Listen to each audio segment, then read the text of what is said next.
This is me showing you to the best of my ability and my knowledge how to properly play Rage Against the Machine's Bullet in the Head. You're going to need three things to be able to play this song.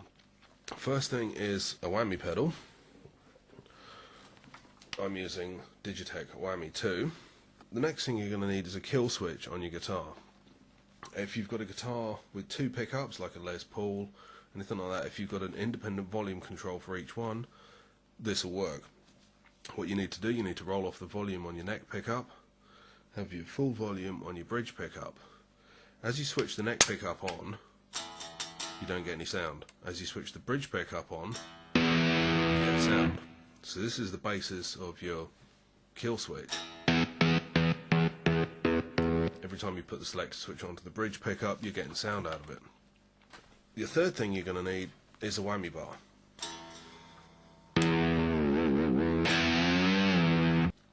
Your whammy pedal needs to be set to +2 octaves. So when the pedal's up, you get your normal original note. As you push the pedal down, it goes to 2 octaves higher. Basically, for the main part of this song, you're going to be leaving the pedal down. So everything you play is 2 octaves higher. So what we do, we knock the selector switch off, so you don't get any noise. Left hand on the selector switch. Now you're going to need to pick all 6 open strings, just like that. Leave them ringing, and then when you need it, when the song calls for it, just press the selector switch down, and you can hear right there, that is the sound of Bullet in the Head. All 6 of those open strings is basically a design fault in the whammy pedal.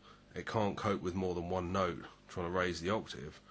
So when it's trying to deal with 6 open strings, it makes that cool kind of messed up noise, which is the basis for Bullet in the Head.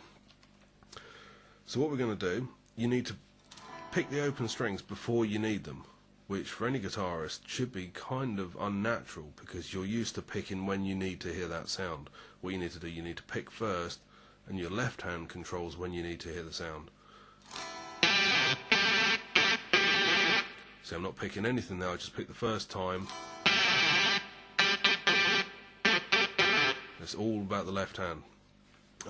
You may find if you've not got that much sustain, if you can hear the notes dying down. Anytime when the selector switch is off, you can re-pick, because nobody's going to hear it, it's not going to make any difference at all. As long as the selector switch is off, you could re-pick in between each single one. That doesn't make a great deal of difference at all. As long as you're picking all of them, you're keeping that sustain going, you're keeping that sound going. You could use a compressor pedal set on pretty high, but you know, either way is good.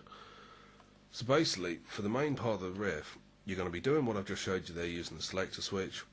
For the last time, when you do it, push down on your whammy bar at the same time. So it should sound something like this. Pushing you down on your whammy pedal, bring the tone down about 1 step. It's hard to tell because it's just a noise, but just use your ears. You know what the original record sounds like, you know what you're aiming for. So it should sound something like this.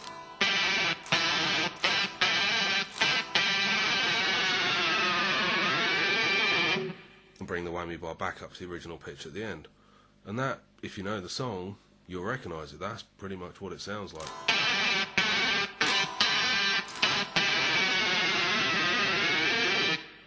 And that's it, it's as easy as that. The hard part is retraining yourself to pick the note before you need it and using your left hand to do the rhythm for you. Once you've got that, it's dead easy. The only other thing doing that, the final time you play it, if you know the song, you know that you need to bring the whammy bar up, raise the pitch by about a tone, rather than bring it back, rather than bringing it down as you were doing before. So it should sound like this.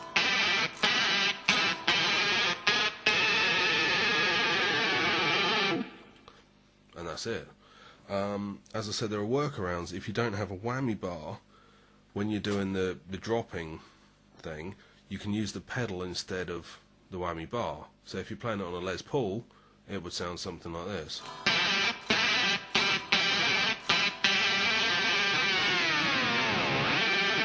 And that was just me bringing the pedal up and back down again. I say it works on a Les Paul. If you're playing it live, playing it for friends, people don't need to hear it exactly as it sounds on the record. perfectly workable. If you don't have a selector switch, you need to be good with your muting.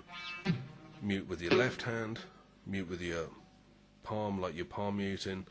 Basically play all the open strings and then cut it off. Left hand and right hand at the same time. Just cut the notes off. Just like that. You don't want to hear anything ringing, you don't want any noise, you don't want to be hitting the fretboard, just everything muted. Nice and clean. So it will sound like...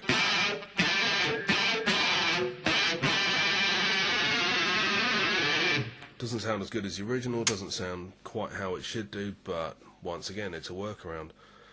A lot of people have got Les Pauls, and not many people have got 2 pickup guitars with Floyd Roses and individual volume switches. So it's perfectly feasible. You could play the song on a Les Paul, everyone will think you're fucking brilliant.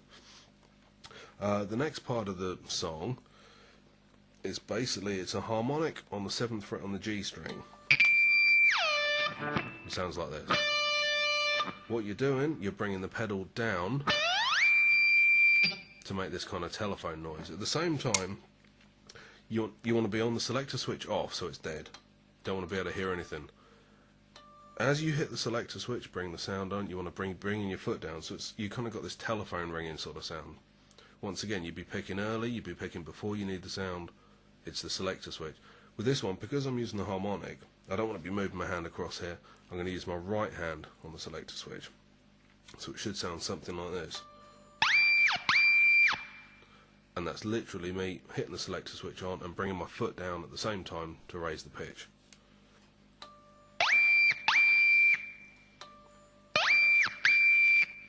Literally, easy as that.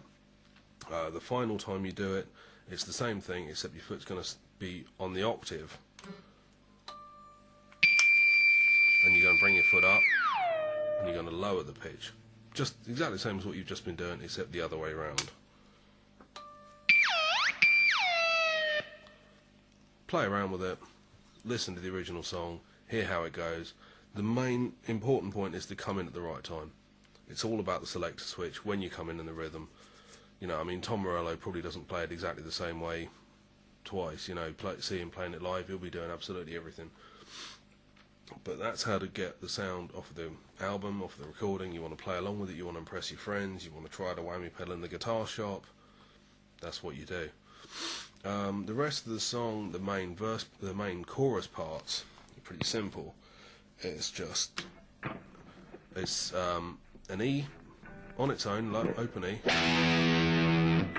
G string, G 3rd fret on the E string, A 5th fret on the E string, just like that. It's not chords. A lot of people think it's power chords, but it's not. It's just open. It's single notes. After that, it's 7th fret on the E, 3rd fret on the E, 5th fret on the E.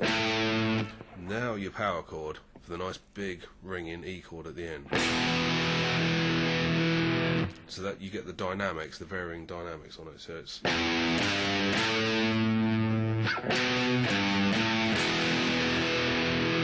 big open chord at the end. The song then goes into 2/4 time for 1 bar, and all you need to do, once again, you get your whammy bar, you play the open E string, and you just raise the pitch by a tone. If you know how the song sounds, you know exactly how to play this.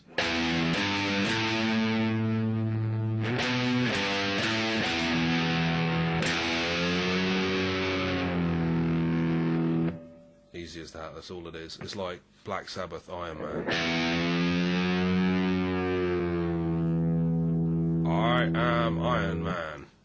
It's exactly like that. He's just taken it, done something different with it. That's basically it. That's how to play the main part. I'm going to make a separate video and show you how to play the solo, which doesn't use the whammy pedal, but it uses the wah pedal and your selector switch. It's a little bit tricky. You've got hammer-ons, pull-offs, single-handed stuff. It's a good exercise. It's a good one to learn, so if you want to learn it, watch my other video. But this has been how to do the rest of Bullet in the Head. That's all for me. Thanks for watching.